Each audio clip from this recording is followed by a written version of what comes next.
Let me come back here and take over here. Excellencies, dear colleagues, welcome to this side event to the Regional Forum for Sustainable Development. The event will discuss and showcase how policy coherence for sustainable development can help advance the 6 transitions and provide an impactful solution to drive an inclusive and effective implementation of the 2030 Agenda. You are hosted today by the Geneva Environment Network, the oldest of the thematic platforms of International Geneva, known as the capital of multilateralism. These platforms are supported by the host country to address different facets of multilateralism by building bridges between actors, resources, and expertise on the same topic. Policy coherence is the bedrock of the Geneva Environment Network and the other Geneva thematic platforms. We therefore welcome these dialogues that are important for the implementation of the 2030 Agenda. You will soon be formally welcomed to this side event by Ms. Tatiana Teplova, Head of the Division for Policy Coherence for SDGs of the Organization for Economic Cooperation and Development. Mr. Juan Diaz-Naque, Policy and Partnerships Coordinator for the Europe Office of the United Nations Environment Programme, will take over the moderation of this event after the welcoming remarks. With that, Ms. Teplova, you have the floor. Thank you so much, and good afternoon to everyone joining us for this important conversation. And of course, a warm welcome to all distinguished guests, participants, and delegates. As far as we are concerned here at the OECD, we are gathered in this event, which is not just a side event, but indeed the crossroads of change. And your presence indeed signifies a collective will to address crucial issues that know no borders. And as also you know, today we are in the midst of a storm of unprecedented challenges. Food insecurity to climate change, inequality to economic disparities. And these are not just isolated problems, but interconnected crises that demand coordinated and coherent efforts. And of course, as we navigate through this crisis, it is crucial to reaffirm our commitment to the 2030 Sustainable Development Agenda, which indeed provides a roadmap for a world that is equitable, environmentally sustainable, and economically prosperous. And as has been highlighted by the latest annual report on the SDG Progress, we unfortunately know that our trajectory is currently off track, but our actions today will determine whether we can steer back towards these shared objectives for years to come. And in steering towards the 2030 Agenda, policy coherence is our engine. And as we shape our responses to global challenges, it is not enough to have policies. They must align across sectors and borders. Coherent policies create synergies, ensuring that all of our efforts are complementary rather than conflicting, and that have a multiplier effect across the SDGs.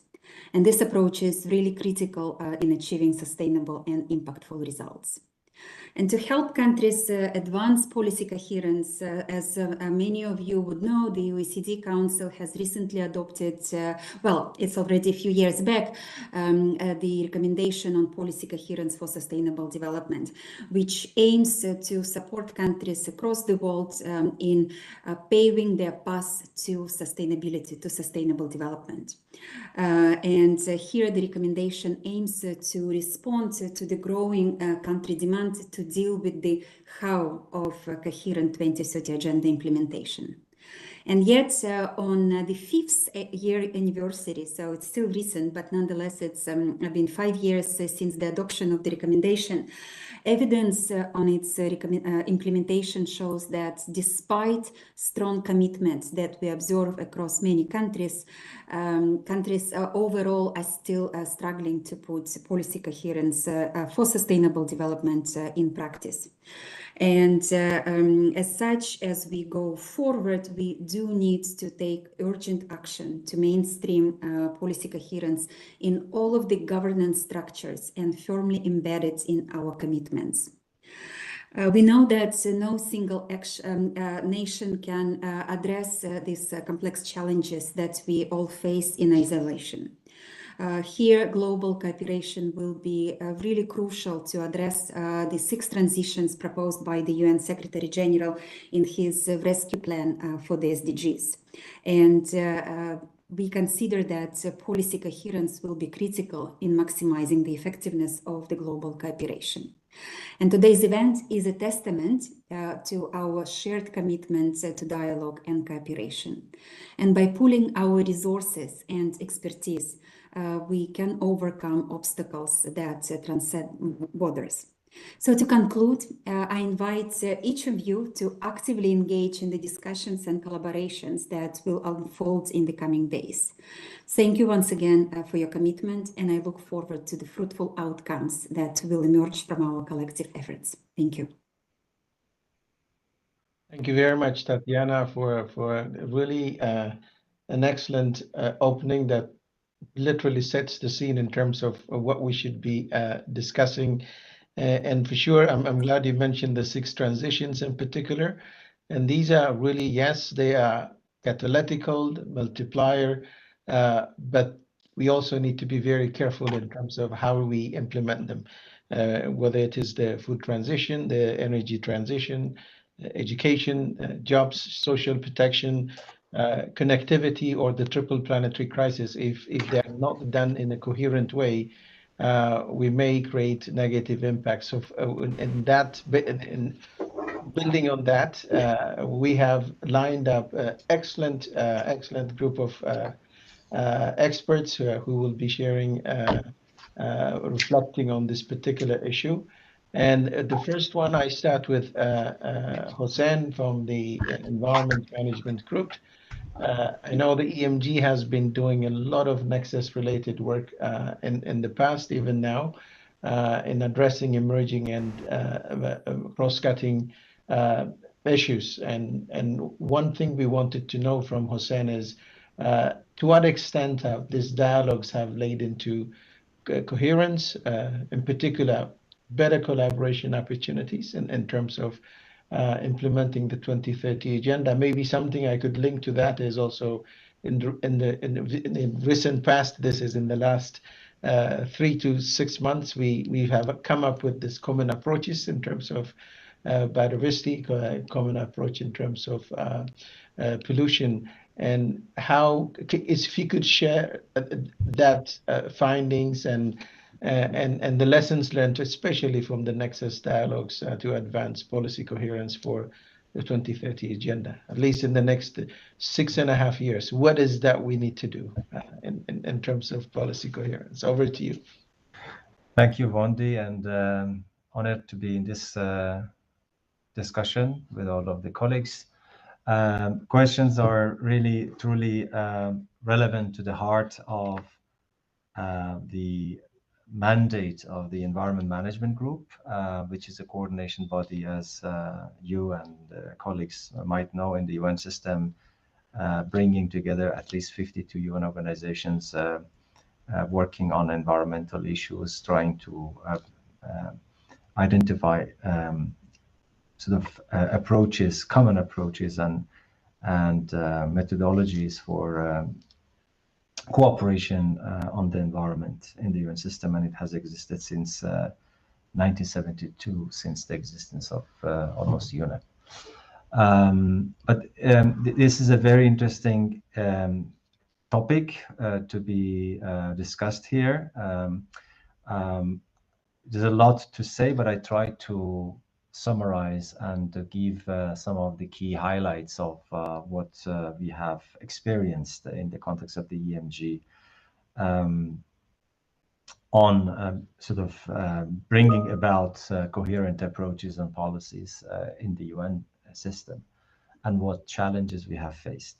Let me start with the question on the Nexus dialogues. As you know, since the adoption of the SDGs, we have started a process of convening UN organizations to discuss SDGs or areas amongst the SDGs that we call them overlap areas, which do not have one particular organization or a sector to deal with them. So the Nexus approach was brought about in order to address those overlapping areas of SDGs and identify common resources and means that various sectors can share in addressing and implementing those overlapping areas. A number of topics have been addressed so far since 2015. A number of topics have been addressed. And the benefit of addressing those topics have been in terms of mapping, first of all, the engaged actors in that specific area, following by underlying and identifying the shared resources or the common resources or the resources that these sectors can share with each other in addressing that overlapping areas. And in case of an sort of a need for an approach, a collective approach to address that overlapping area, we were able also to define common solutions or narrative to help several sectors to cope with that specific overlapping area. So they have been really helpful. We have addressed a number of topics in these dialogues, and it has also been a good tool for bringing various partners around the table that are often working in their own sectors. But it was a good occasion to bring them all because they were all talking about the same goals, the same objectives that they have to achieve. It's not anymore, in our case, environmental goals and objective. It is a series of goals and targets and indicators that are applicable to all partners and actors and organizations involved in the EMG. And as a result of those dialogues, we were able to suggest policy recommendations to our heads of organizations for synergies, for collaboration, but also identify new processes to deal with emerging issues or issues that have not been addressed in a specific overlapping areas. So for us, it's an incubation process. It is a helpful process to reflect and to convene and to come out with some policy solutions, but also to gather knowledge and the collective resources of various partners around specific SDGs. But it also brought us clarity that while we have to deal with issues in a collective way and have a coherent approach, we should not also run away from conflicting issues and the so-called trade-off issues that traditionally have separated us and have led each sector to pursue their own individual objectives. And I must say that we have not addressed those trade-off issues to the similar weight of the issues that where we have agreement. And I think that is where we have to maybe criticize ourselves, that we should be also open and frank to discuss the trade-off issues. Now, what I wanted to say was that these dialogues and the Nexus approaches have been always helpful to bring at least a thinking about coherent policies and approaches for our joint action and service delivery to member states. That has been the minimum, and it has brought together an enormous amount of information in terms of who is doing what are the joint resources, and what are also the gaps, and what we can do together on the way forward. So that's a very good tool for policy coherence, the Nexus approach. Now, as a result of these discussions, we have been able, as you said, in the recent years, to bring about the so-called common approaches on various topics in the UN system, be it on pollution or biodiversity or human rights. And this is a really positive development since the adoption of the SDGs. So that the UN system, all 52 organizations have felt a common narrative in dealing with a specific environmental challenge, be it climate change, biodiversity, or pollution. So that's at least the first positive outcome of these common approaches. Now, each process for development of these common approaches, and I'm specifically referring to these common approaches because they are all maybe equal levels of the same process at the country level. that countries also are experiences. But in our own experience, the policy coherence in the case of the UN in the field of environment has had several stages. The first stage has been bringing actors together for agreeing and sort of accepting that there is a need for that common approach or common policy or coherent approach on a topic. So the process itself will take a lot of time of bringing together the partners, sitting them around the table and agreeing on what urgent action is ahead of us, and we need to deliver on it, and we need to commit to it. So it takes its own time. The second level is asking organizations who have accepted that common approach to align their specific sectorial strategies with those common approaches, which also takes a lot of efforts because not every sector has their specific capacities to align. So they need to create that capacity, and also it takes time for them to align their strategic visions with environmental objectives that they have accepted to commonly deliver. The third step is implementation and delivery, both at the global level and a national level. And this also requires coordination internally within each sector, but also coordination between the sectors. And there is a continuous need for coordination, so that the process of follow-up of these coherent approaches will not be discontinued. And the fourth phase is the phase of reporting, which is also challenging because all of these partners who have agreed on these common approaches have to report on the implementation together. And again, this process requires understanding and acceptance of common indicators while they have their own sectorial indicators. So the process of policy coherence, establishing policy coherence, implementing policy coherence, requires long-term planning, requires long-term investment. One other area, and you have to stop me, Wendy, when I'm speaking because I can go forever. One specific experience that we have encountered in the common approach is that the common approaches by themselves will not last long if you do not nurture them. If you do not motivate actors who have agreed on the common approach or policy that are called coherent policies, if you do not nurture their follow-up in terms of connecting them to the means of implementation, we will not be able to succeed and achieve the expected results. Means of implementation concerns adequate financial resources.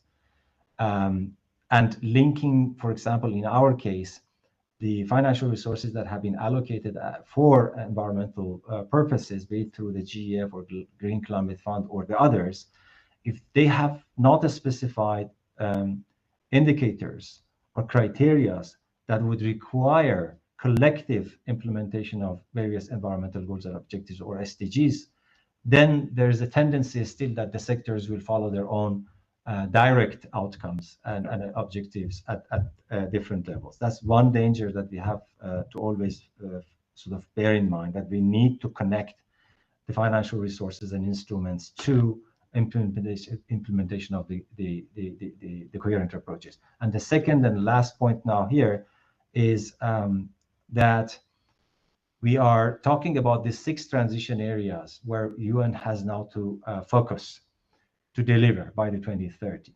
The question that arises is, while knowing that the coherence takes its own time, requires planning, requires budgeting, requires patience and coordination, how much we can actually bring a balance between these specificities of coherent policies with the lack of time that we have, with the rapidity of action that we require. Do they fall together? Is it possible to achieve both together? Or actually there is a tendency still for some sectors to go ahead directly to achieve their specific goals because of the time shortages and the lack of resources and the lack of timing for planning, because these are all long-term processes that have to take their own time. So I stop here, happy to coming back and then to exchange ideas with other colleagues. No, thank you very much, Hossein, and for sure, this is a long-term vision, not something we can do overnight. I think part of what the sixth transition they're trying to do is also, in order for the transition to work, there is a need for capacity building at the country level, including at the policy level. So that's why conversations like this can actually help you and country teams in terms of shaping. I like the way you frame it. We have 6.5 years to the SDGs. Are we saying we can do it all? In that context, that's why this capacity building, the conversation need to happen at the country level. Thank you so much. I know we can talk about the nexus the whole day, but that was very useful. And now I go to our second panelist, Bala Krishnan from UNEP. He will be speaking about specifically on SDG 17-14-1, which is the bedrock of the policy coherence for sustainable development. And I want to take this opportunity. I know Tatiana talked about the SDG report, the Secretary General's report last year, but as of tomorrow and the day after, the regional forum here will also be informed by its own regional report, and I can tell you it is not encouraging at all.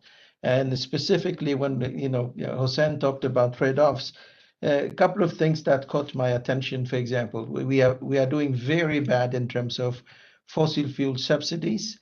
We are doing very bad in terms of climate policies, and these were things reversed literally after COVID. And this is where you see the trade-off of, okay, COVID, we need to take care of our health, social aspects, but at the same time, you have to provide, whether it is fuel, whether it is food, to your citizens. So then there comes that conflict, the trade-off between providing the services people need, but at the same time having a negative impact on the environment. Now, having said that, the question I have for you is basically, what are the recent developments? We're happy UNEP is the custodian agency.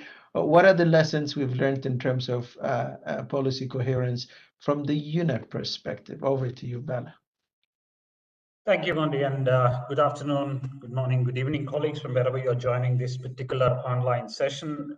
Thanks a lot to the organizers for the invitation to UNEP and to myself to join this very interesting conversation. It was just a few hours ago, I was I was moderating a session that focused on the issue of policy alignment and policy coherence in the context of the global biodiversity framework that was adopted in 2022 by 196 countries in Montreal, that will shape the way countries will decide on what to do with nature conservation, sustainable use, benefit sharing, all of it between now and 2030. And the reason I sort of cite that particular event is that we actually are transitioning from alignment to coherence. Alignment is a subset of coherence. But what is interesting in these discussions is that even though all of us working on policy coherence for sustainable development pride ourselves that this particular goal, the targets and the indicator number 1 under target 14 that looks at number of countries that are putting in place mechanisms for looking at policy coherence, is a cross-cutting goal, is a cross-cutting target and a cross-cutting indicator. Even though as attractive as it could be, the moment we say something is cross-cutting, because it provides us an opportunity to feed into a number of different processes, a number of different issues, it also becomes quite challenging because it's an all-encompassing element when you talk of policy coherence in the context of sustainable development. So we are looking at policies for economic, social, and environmental components. And all of us working in each of these sectors or each of these areas know how complex within the areas the policy coherence discussions could be. Having said that, as Wendy mentioned, that UNEP serves as the custodian agency for this particular indicator 17-14-1, goal 17, target 14, and indicator 1. But a few lessons that we've learned is that thanks to colleagues from OECD and the work of OECD that preceded some of this work in terms of setting the scene for policy coherence or sustainable development, The domains on which some of these discussions and discourses started emerging relate to a number of different issues, ranging from political commitments to financing. There are a number of issues that countries need to consider.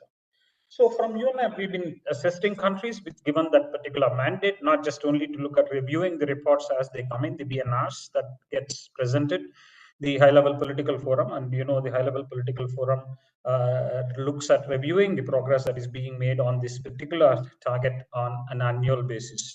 So there are a number of activities of reviewing, but UNEP actually had started working on a few issues that are a little cross-cutting as well. A handbook that was produced by UNEP in terms of having experiences from a number of countries, close to about 38 countries, 83 case studies were put together. But more importantly, UNEP also developed a self-assessment tool, and a number of capacity development activities are now being imparted at the national and local levels so that colleagues who are working on reporting related to policy coherence can capture the key elements on what they are doing and what needs to be counted, to look at the progress that is being made. And these capacity development activities have been on for a number of years, and a number of collaborations that we've established. But one critical point personally for me that I actually observed as missing is that in as much as 17 is a cross-cutting goal, and we are working on policy coherence across a number of different components, social, environmental, and economic, the way policy coherence is discussed in the context of the environmental issues are still very weak. A case in point is the progression towards using some of it in the context of reporting related to SDG 13 on climate, SDG 14 on life underwater, and SDG 15 on life in the terrestrial ecosystem. So about a year and a half ago, UNEP started focusing on how do we expand the discussions related to policy coherence across different multilateral processes, including the multilateral environmental agreements. And very fortunately, we were very pleased and pleasantly surprised that the 15th meeting of the Conference of Parties to the Convention on Biological Diversity requested, suggested, and encourages countries to use policy coherence as an important enabler when countries are updating their national biodiversity strategies and action plans and setting national targets. And that was a great entry point. And this was followed by a decision of the Global Environment Facility Council. As you know, the Global Environment Facility serves as the financing mechanism for a number of these multilateral environmental agreements, including the Climate Change Agreement Convention, where they also had mandated Jeff to consider policy coherence as an important component in project development, project design, and portfolio management. So certainly some of these signals encouraged us, and we put together a global community of practice where we have brought together experts and people interested in working on some of the issues. And currently the discussions that are happening within UNEP is to expand not just the scope of the focus on policy coherence. And Hussein mentioned about the need for looking across a number of different processes, and even the topic of this particular session is looking at the 6 transitions. No longer we can look at policy coherence for the sake of policy coherence. It has to be mainstream, it has to be discussed across. So just exactly 4 months ago, we had a consultation in Geneva, where I had the opportunity and the pleasure of meeting several of you, where we discussed on how to actually focus on the issue of policy coherence in the context of multilateral environmental agreements. And as we are talking, we are now discussing on the issue of synergies, on the issue of coordination, on the issue of cooperation and collaboration among, for example, the Rio Conventions in terms of how to use policy coherence, also not just in the context of effective implementation of the individual conventions, but also how that can contribute to a larger portfolio of inputs and information that can be shared in the context of policy coherence for sustainable development under the SDG or post-2030 agendas and frameworks. And my last point, which is more a very specific activity we have now started to work on, is on the issue of coherence in terms of financing. And many times when we discuss some of these issues in the context of policy, to an extent, it may basically stay at a particular level, unless you actually have a demonstration project on the ground to make some of these work. And we thought perhaps financing could be a good entry point or a case study for us to demonstrate policy coherence in terms of the 3 dimensions of sustainable development goals: economic, social, and environmental. And a case in point is a kind of an approach and principles that UNEP will publish fairly soon in a few weeks' time is on integrated financing. How do we look at approaches for climate finance, nature finance, ocean finance, pollution finance to work together? Because we know that the pie is to an extent staying the same, if not shrinking, but the way we are trying to cut the pie across different processes and the requirements for financing is ever increasing, whether it is related to climate adaptation requirements or implementing the global biodiversity framework requirements or the new commitments that are going to be with us fairly soon, including, for example, a plastic treaty that is under negotiation. The amount of money available is not going to be expanding, but then the approaches for financing some of these environmental challenges seem to be a little siloed and skewed. So we are now trying to experiment to use the policy coherence approaches in the context of financing, and certainly we'll be happy to share and provide you some updates on what we are coming up with in the next few weeks. But to sum up, essentially to say that policy coherence is a cross-cutting issue. It's an opportunity, but it's also a challenge. And the more you're able to bring in stakeholder groups to contribute to this particular discussion using the approaches that we've already tried and tested with our experiences in various organizations, our ability to have a kind of a coordinated approach in terms of looking at implementation, looking at reporting, and more importantly, to look at monitoring and evaluating the progress that is being made at the local level and the national level will remain a challenge. Whether we're using an excess approach, whether you are using a common approach, or whether we are looking at some of these processes together, what we need is action on the ground to the extent possible that these dimensions get the due attention on policy coherence. So with that, thanks a lot, Monty, for the opportunity. Thank you very much. And then I'm going to break my own rule and then ask you a follow-up question. How are we using, because this is very fascinating, how are we using all this body of work in terms of assisting the UN country teams? Can you give me in 1 minute?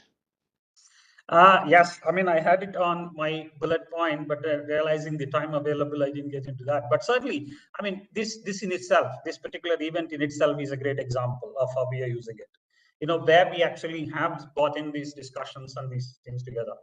For example, with the Africa, the RCO, we already are in discussion with them to offer a series of webinars exactly on this topic of looking at policy coherence in the context of climate change biodiversity nexus.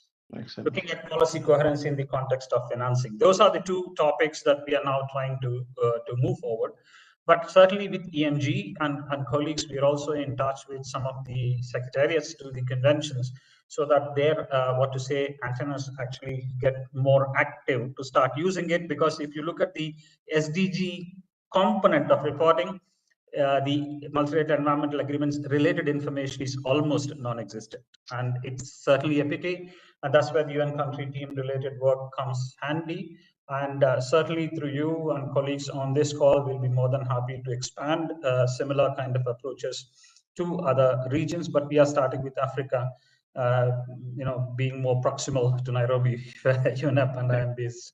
Thank you. Thank you very much, Bala. And I'm also glad you talked about the coherence in financing, so fundamental. And as part of this whole conversation on the 6 transitions, I'm not sure everybody knows there is a specific terminology that is used called the engine room, which is looking at what are the policies and regulatory instruments we need to use to assist countries. What are the bankable projects? This is the resident coordinators are supposed to identify bankable projects. I mean, projects can be the sky is the limit, but as you said, if there is no coherence, then we were creating another mess. And then once we have the bankable project, we're looking into financing, all kinds of financing. This is the role they're supposed to play. So that's why I triggered this question in terms of we could use this body of work in terms of building capacities at the national level through the UN country teams and the resident coordinators. Yeah.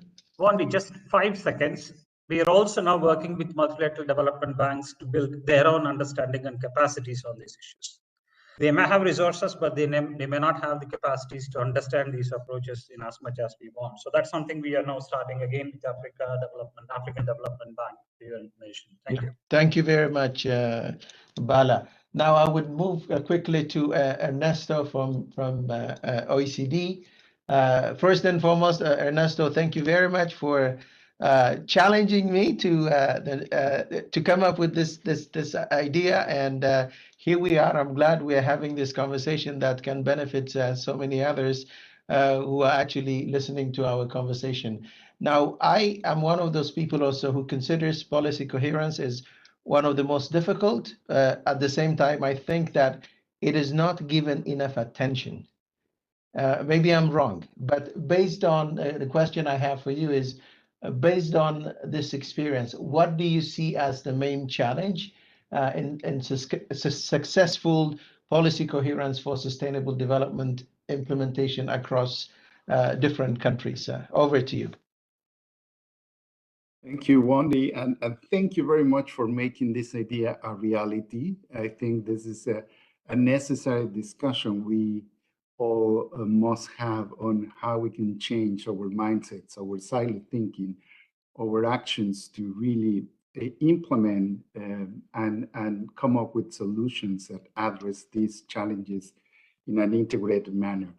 To respond to your question, let me refer to the opening by Mrs. Teplova, when she was mentioning that at the OECD we have developed an international standard that supports governments in enhancing policy coherence for sustainable development. This instrument was designed to support countries, not only OECD members. This instrument is open to adherents, and actually when we develop this standard, we have a broad consultation included in the UN and in different regional, actually we have a regional consultation at UNEC and one of these forums.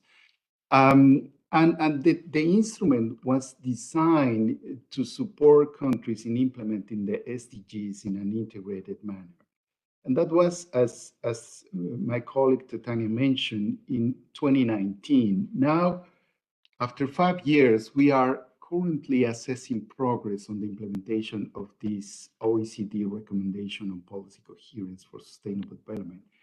And preliminary findings indicate, as Tatiana highlighted, that while commitment to policy coherence is very strong in many countries, and this commitment has been translated into legislation, into national strategies, into dedicated action plans to promote policy coherence in the SDG implementation, we also see that many countries are still struggling to translate this commitment on policy coherence into practice. And also, since that's the adoption of the SDGs at the OECD, we have been assisting governments in addressing the SDGs in a coherent and integrated manner based on this work, on this standard, but also based on experiences from the past. I mean, we learned a lot also from the development community when they tried to promote what's called the policy coherence for development approach. And from these experiences, I can highlight at least 3 major challenges that we see countries face in enhancing policy coherence. The first challenge is institutional fragmentation. Many governments have a fragmented institutional framework where different ministries or agencies operate independently and have separate mandates and lack of coordination. For example, when you look at at 2 of the key entry points for transformation or these transitions, for example, food systems and energy access, we all know that the interlinkages in terms of synergies and trade-offs between the energy, water, agriculture, and food sectors are well documented. But governments often set policies and plan for these sectors separately. So this fragmentation is leading to competing policy priorities and fails to address the interdependencies and the synergies between the different sectors. We know, for example, that both the energy sector and the agricultural sector might be competing for the same land or water resources when achieving the related sustainable development goals. So without integrated policy frameworks, policies might be developed in isolation and continue to promote unsustainable solutions. A second challenge we have identified is short-termism. As was highlighted before, long-term planning is essential to achieve the sustainable development goals. But political cycles often prioritize short-term gains over long-term sustainability.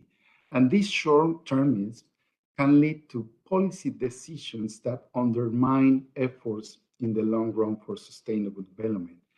And we see also a key challenge is to sustain commitment beyond electoral cycles. So, and this limited capacity for long-term planning within governments creates obstacles in considering also the needs for of future generations. And this is a critical aspect also of policy coherence that is incorporated into the standard that we have developed at the OECD.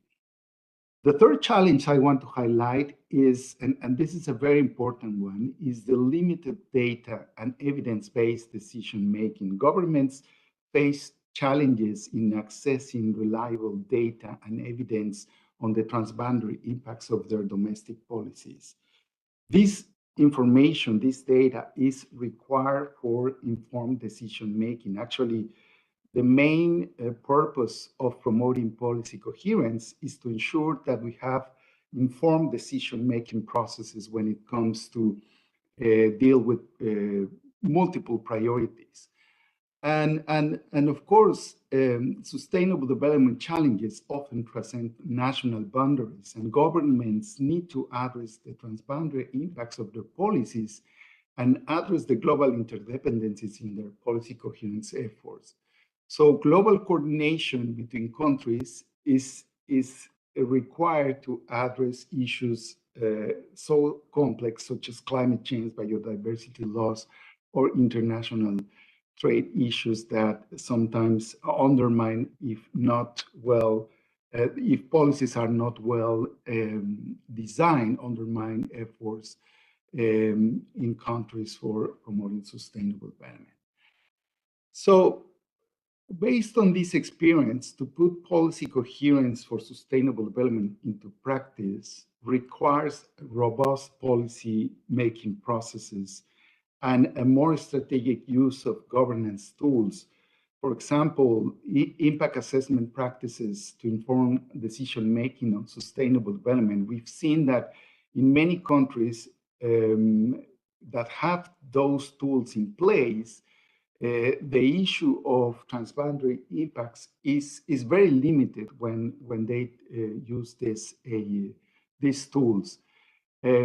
Similarly, policy planning mechanisms, tools such as the budget process, need to be used more proactively to manage synergies and integrate sustainable development into sectoral policy. But we see that still a very minor proportion of the countries we've been assessing in their efforts of policy coherence use the budget process to integrate sustainable development and manage synergies and trade-offs.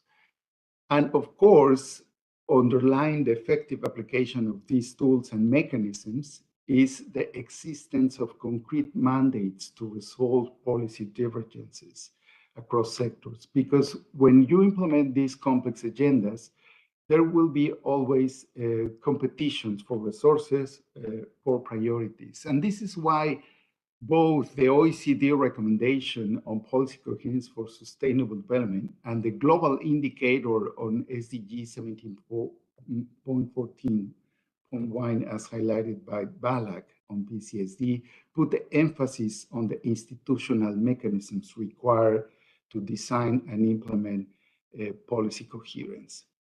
So, but just maybe a final message.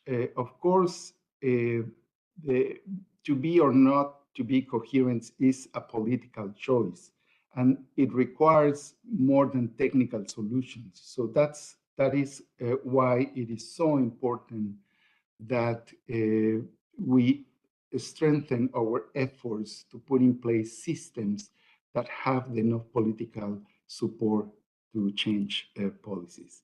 So thank you. I'll stop here and happy to answer any questions and interact with them. Thank you so much, Ernesto. This is very, very useful, and I think we should share the document, the standard produced by OECD, to a larger group of UN agencies in particular who are working at the country level, not only to the UN but to others, because this is fundamental. Maybe one follow-up I have is you talked about the commitment in the shortism challenge you talked about. I just want to know in the commitment to future generation. I wonder if the OECD is involved with the Summit of the Future, or to what extent are you contributing to that? Because this is one fundamental body of the Summit of the Future is actually commitment to future generations. Yeah.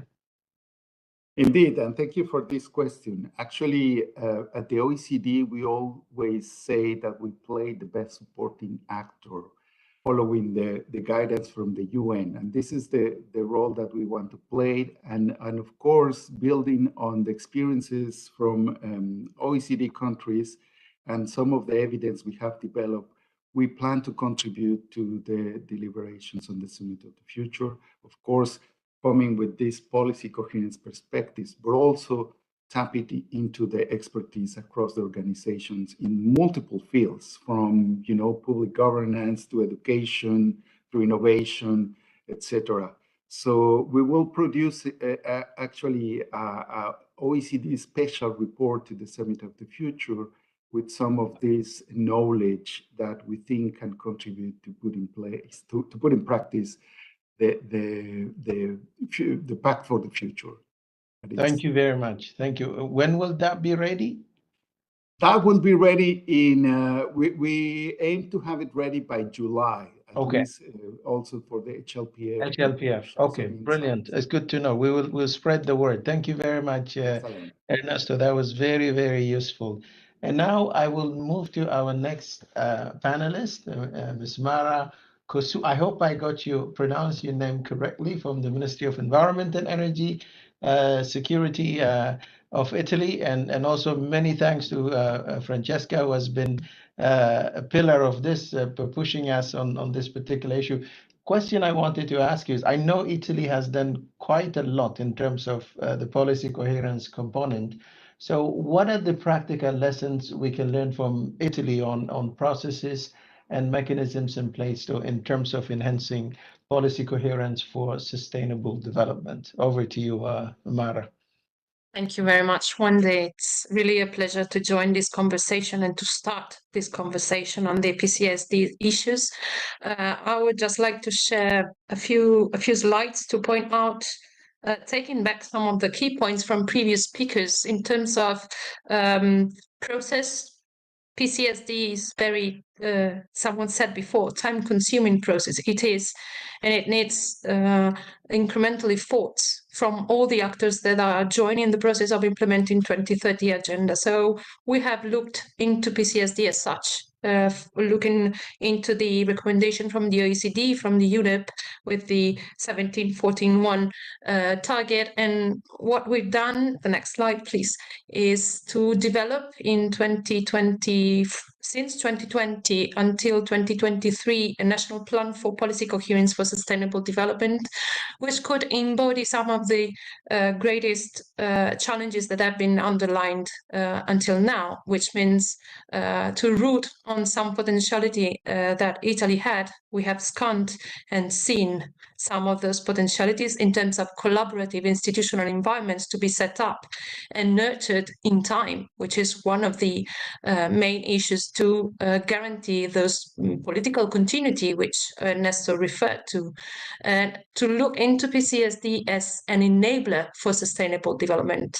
It is one of our 4 enablers, together with the culture, education and training on one side, participation and partnerships, and localizing the SDGs as our main pillars for our national strategy for sustainable development, which is the environment and the tool where the policy coherence for sustainable development is embodied in terms also of institutional processes, because we have to review our national strategy for sustainable development and the national plan for policy coherence every 3 years. So we are now in the implementation phase, and we are rooting a territorial stage, because the multi-level governance and the multi-actor approach is one of the main pillars of our experience. The next slide, please.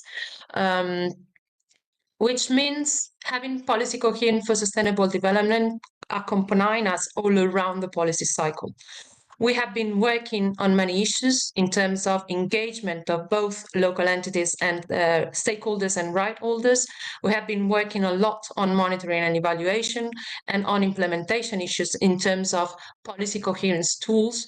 We are still lacking budgeting completeness, let's say, in terms of assessing the contribution of budgeting and funding to the SD objectives. We have started with the policy cohesion programming box, let's say, so with the European structural funds, but we want to deliver also on national policies, which means to engage all the other line ministries and the presidency of the council in a common and shared exercise, and which means to develop further coherence tools, which also Ernesto referred to, the importance of having technical tools and practical elements to ease the definition, the assessment, and the monitoring and implementation of our policies, which means not to make them compete in terms of funding and implementing, but to make them work properly, assessing synergies and trade-off. The next slide, please. We are hugely working on monitoring, both in terms of SDGs monitoring as such, following obviously the UN indicators and their territorialization in the Italian context, but also to combine these statistics with indicators on our enabling conditions, and among them on policy coherence for sustainable development. We will provide at the end of this year the first monitoring report, including a PCSD monitoring report based on the monitoring framework developed together with the OECD, which I always thank for accompanying us in this exercise, for having delivered and during the implementation and localization of our national plan on policy coherence. So the next one, please. This means that we have delivered a framework for monitoring policy coherence for sustainable development based on a questionnaire, considering different time sets in terms of it is a long process, and we have to track achievements and to recognize as soon as possible our failures. It has a current methodology, and it has qualitative questions to be answered. We are going to also test the framework and the questionnaire at territorial level, because we are working on PCSD also with our regions and with our metropolitan cities within some agreements we are signing at the end of this year. We are tailoring provisions from the recommendation from the OECDs, but also from all the efforts that already Bala explained to us, and that UNEP is delivering in terms of implementing the 17.14.1 indicator. And it also allows to make some reflections on what is working and what is not, indicating priorities and areas for a better behavior of our institutions, which means that we have to further adapt this framework. We have to test it, and we really want to report on it at the end of the year. So I hope we will have some further information to share with you. The next one, please. Just a few considerations from my side, also delivering on the 6 transitions reflection. I do think that what I'm interested in is that the 6 transition can be a multiplier, but also can be interconnected fields of action, as you already said, which means that we have a place where we have to play. We have multiple policy levers, and we have multiple funding that can be levered within the 6 transition. So we have a where, but we don't have a how. And what I do think is that whatever the frame for sustainable development is, and independently if it will change in time, I do think that looking into policy coherence for sustainable development as an enabler for accompanying the policy cycle and to share instruments and to share measures for monitoring and implementing our policies then means that all the people from line ministries and from different departments can really share an approach and can really give their own contribution, which means that it can ease our work in terms of impact assessments and policy definition and implementation, but it also can turn into an improvement in terms of training and capacity of public administration in dealing with uncertainty and multiple crises. So the last slide, please. The idea is to take on board and look into the challenges that we have on our way ahead and to get some potential, which means that we have to increase our capacity in developing tailored instruments for policy coherence at different territorial level. We are going to do that in the next months with our regions within the technical support instrument funded by the European Commission with the OECD support, which is really looking into how to get better institutional mechanism and to bring capacity to people, to institutions to work into these flexible and really capable environments for policy coherence, which means to enhance peer learning and exchanges. And I really thank you very much for this chance, because we need occasions like this. And also means to open to some key fields of action in our point of view, also in terms of future generations, as you said, looking into strategic foresight relationship with the PCSD, and also to open government, because as already said at the beginning, we need to bring people in and to make them understand that policy coherence can be a leverage for deliver our sustainable development objectives in time. I thank you very much.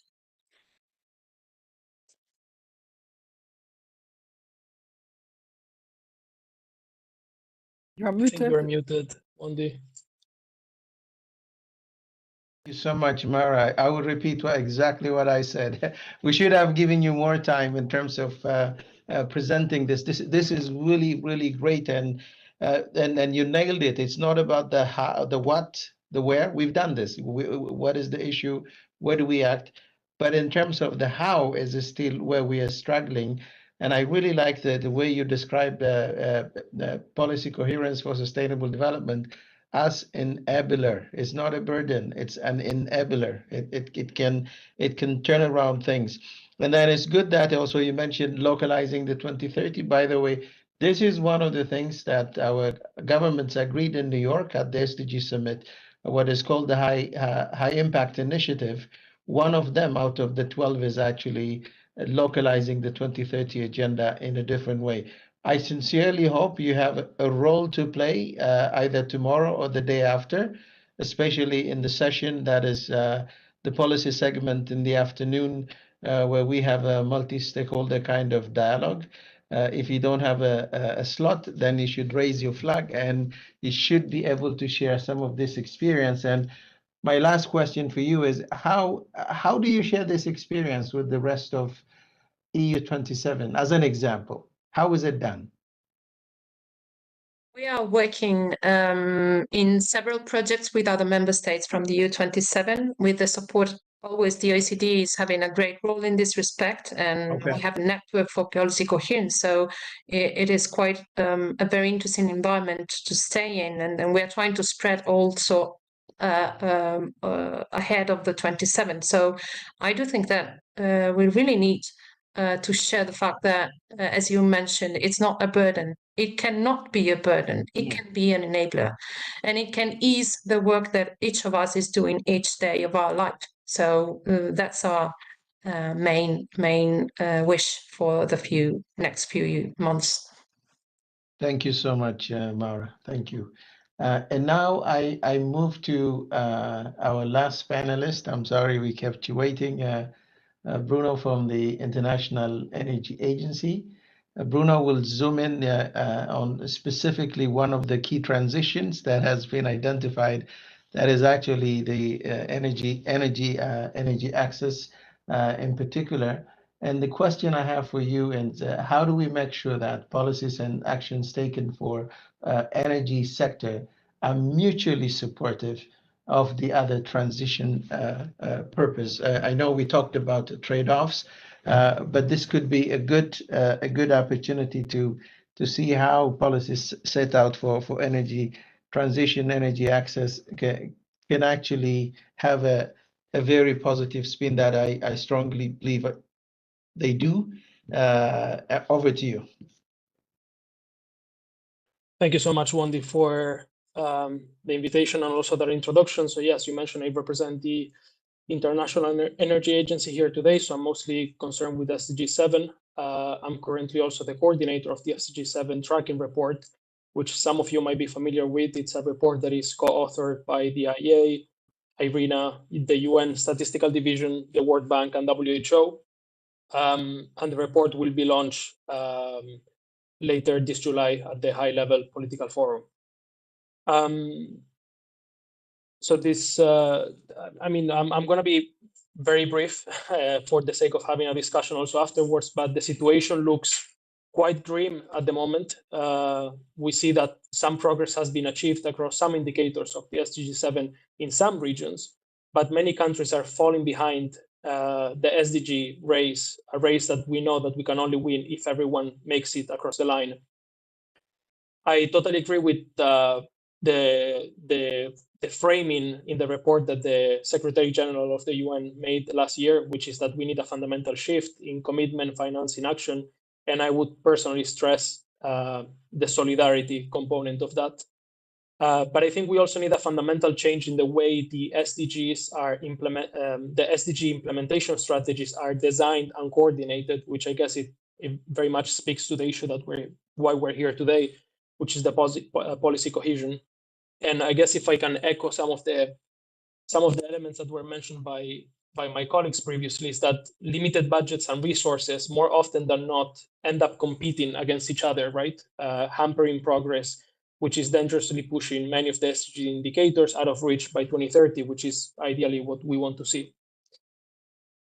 And today, the question is, how can policies and actions taken in the energy sector become mutually supportive of the 5 transitions proposed?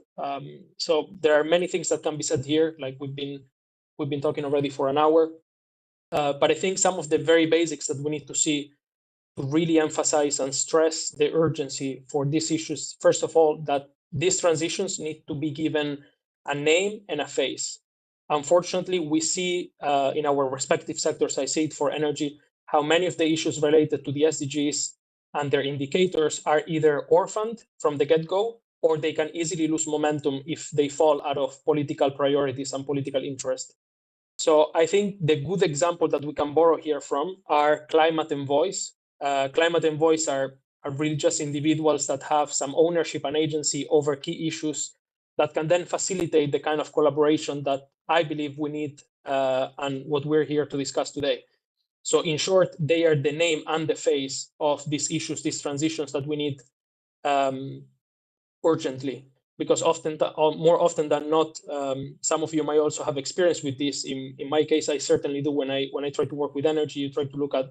Right now, we're working a lot on clean cooking, and we don't know who's in charge of clean cooking in certain nations. It's an issue for the Ministry of Energy. No, this is an issue for the Ministry of Health.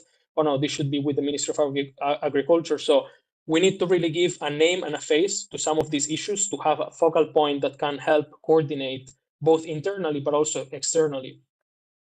And on this point, I think ministerial budgets as well as external funding from whether it's foreign governments, aid agencies, or donors, they must have carved out a specific percentage for a specific issue. Because if you see the text when they come hand in hand with funding to address a particular indicator of SDG 7 or any of the SDGs, they do mention that there are co-benefits, right? So if you see a text on a project that is for forestry, they will usually have a clean cooking component, but they fail to provide specifics on the allocation that those secondary issues and co-benefits should receive.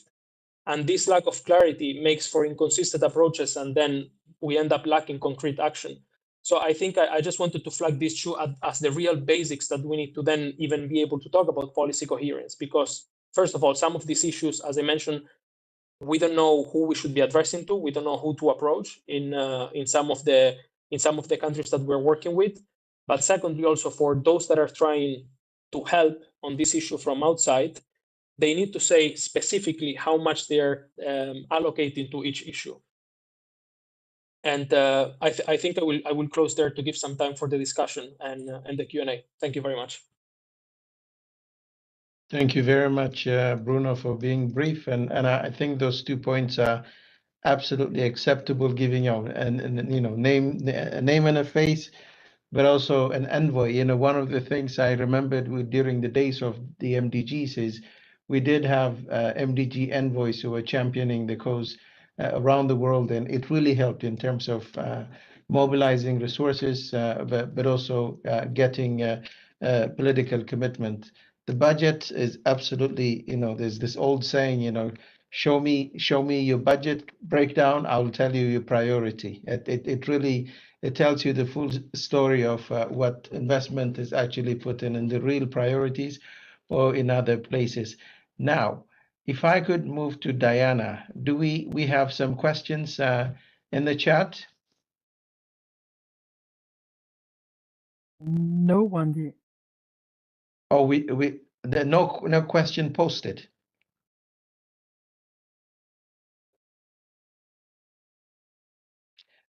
Then I will go back to each and every. We have about 9 minutes, I guess. Each and every panelist, if you have in 1.5 minutes, if there's anything you really wanted to add to this conversation. So maybe Tatiana is gone. If she's not there, I will turn to Ernesto. If you have anything burning that you would like to share in the context of policy coherence for sustainable development. Sure, very briefly. The experience we have had at the OECD in supporting governments tell us that policy coherence doesn't happen automatically. So there is really need to build, first of all, the capacity to communicate the benefits of policy coherence, but also the cost of incoherent policies. And for that, of course, we need to rely on the experts that have the evidence showing what are the costs of continuing policies as they are, and what would be the benefits of changing those policies.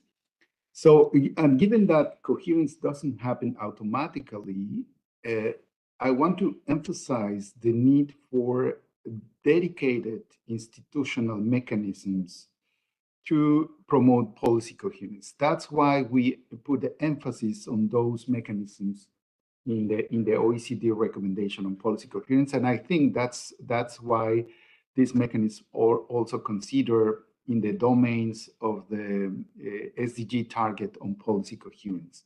So investing on those mechanisms would help to really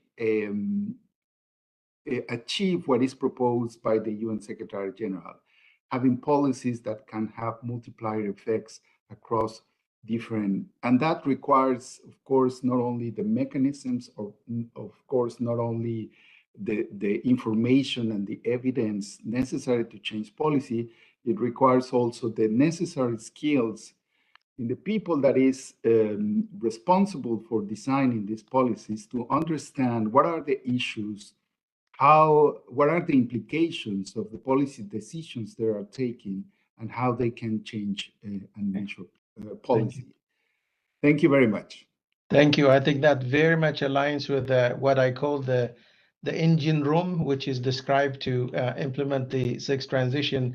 One of them is actually building the capacity of public institutions and civil society. And I think that is something we should further explore. Bala, over to you in 1 minute. Thank you. Thank you, Andre. Two quick points. One, to keep the conversation going. but to expand the network of the speakers and contributors. That's something is extremely important because we are looking at policy coherence and including the goal number 17 as a cross-cutting component. And we still have not reached the optimal level of conversations so that we can get more people converted into these conversations and focus on the how question rather than the what question. So that's the first point. The second point is that on a number of these processes, the proof is in the pudding. I mean, unless we actually design interventions at the national and local levels and demonstrate that policy coherence or incoherence have some costs and policy coherence saves some costs, it is going to be a very, very critical gap that we need to fill. And related to that is to also build the capacities of those who either positively or negatively influence policy making. A case in point is the whole discussion of trade, investments, financing into a number of environmental issues.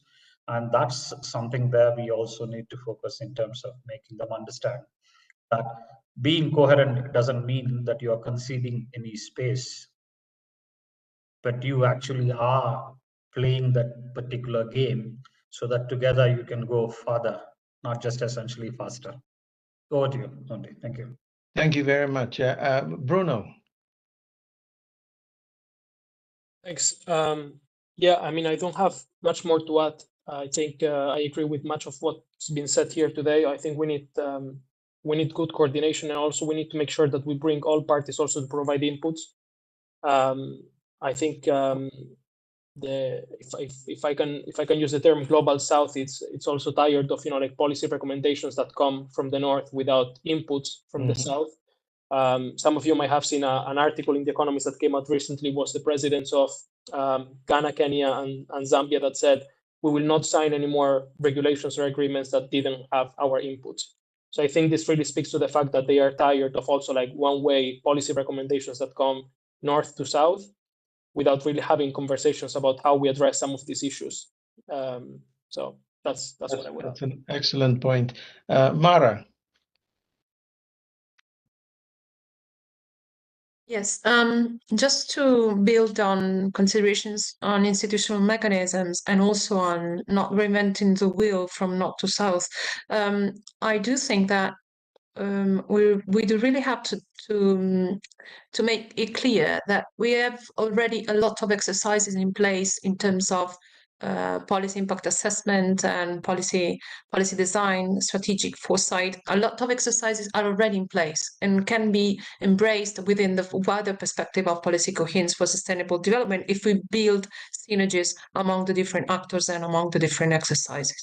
So my first point is we have to strengthen our capacity of collaboration and synergy in terms of widen our perspective to implement and make really policy coherence for sustainable development as an enabler. To this aim, I do really want to thank UNEP and all and Wandi and all of you, because this sense of community of practice which is increasing and coming into action every day more is really important and pivotal in this challenge. I think that we do need to exchange more. And we do need to exchange more to make easier instruments and easier concepts and to get right to the point, as Bruno said before, because we have to find solutions. And if we find common solutions, that those solutions can be also more effective. Thank you. Thank you very much, Mara. Well said. Finally, Hossein, over to you.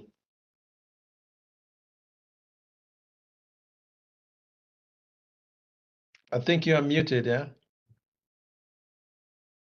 Thank you, Wendy and colleagues. I really enjoyed this conversation. A few words from my side. I would very much like to highlight this component of funding and financing, looking at it as a lever, as a catalyzer, as a motivator. And unless we connect these coherent policies with the financial resources and mechanisms, we will not be able to realize any action. So that's the first very important point that I want really to highlight here. The second thing is that we have heard a lot about the theories and the literature of policy coherence, and we need more case studies, examples of how it has worked, and how it has delivered results, and to demonstrate that to the public community. We have a lot of talking at the moment, but less of showing the results. And the example in Italy, those wonderful efforts by OECD are really good to demonstrate to the others.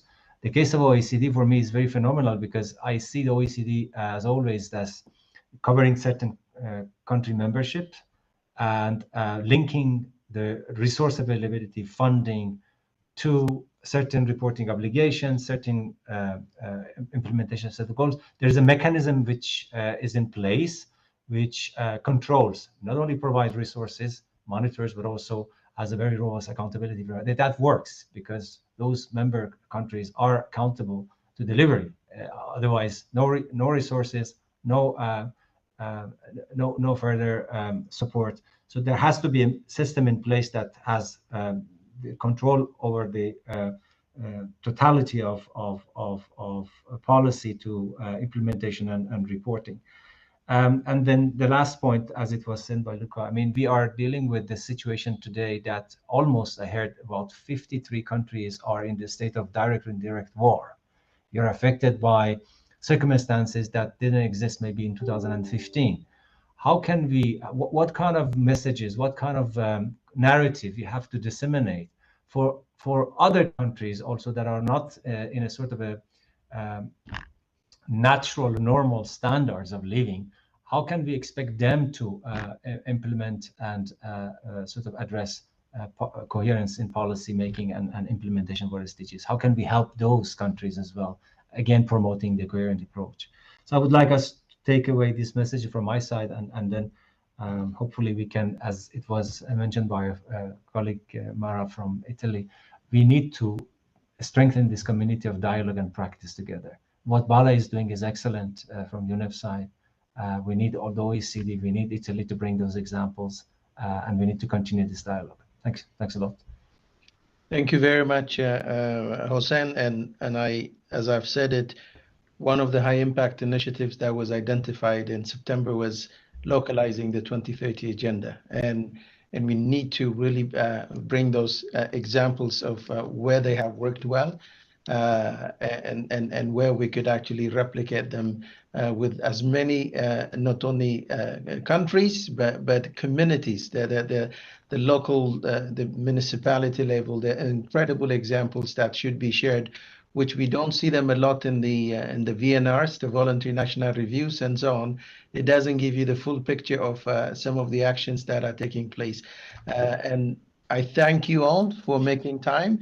But I promise you this is not the last one. I hope I will count on you to join us in another round. Maybe we will extend it a little bit more than an hour and 15 minutes, a 2-hour session, so that we can dive into a lot of the issues that are of concern to many of us. So thank you so much, and please enjoy the session tomorrow and the day after.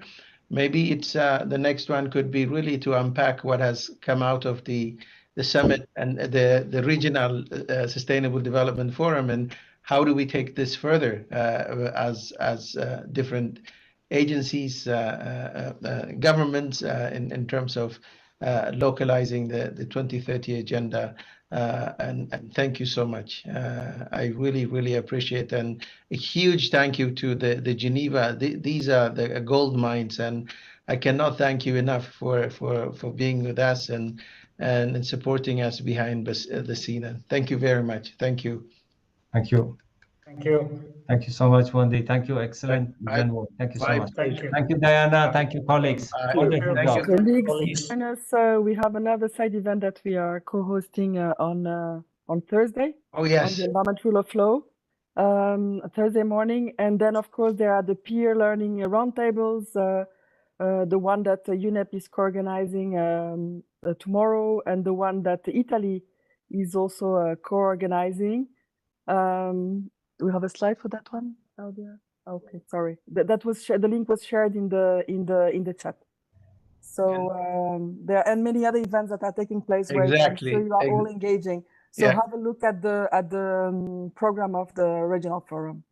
And the same, we are also very much involved with the SDG 2, specifically looking at climate crisis and the energy, the green transition. Now, what does that mean? The same in the context of SDG 16 on good governance, which has a lot to do also with this conversation that we're having. So if you have time, please join us. That would be great to multiply the community of good people. Thank you very much. Thanks a lot, Wendy. Thanks a lot, colleagues. Thank you. Thank you very much. Thanks Bye. again. Bye. Thank you. Bye.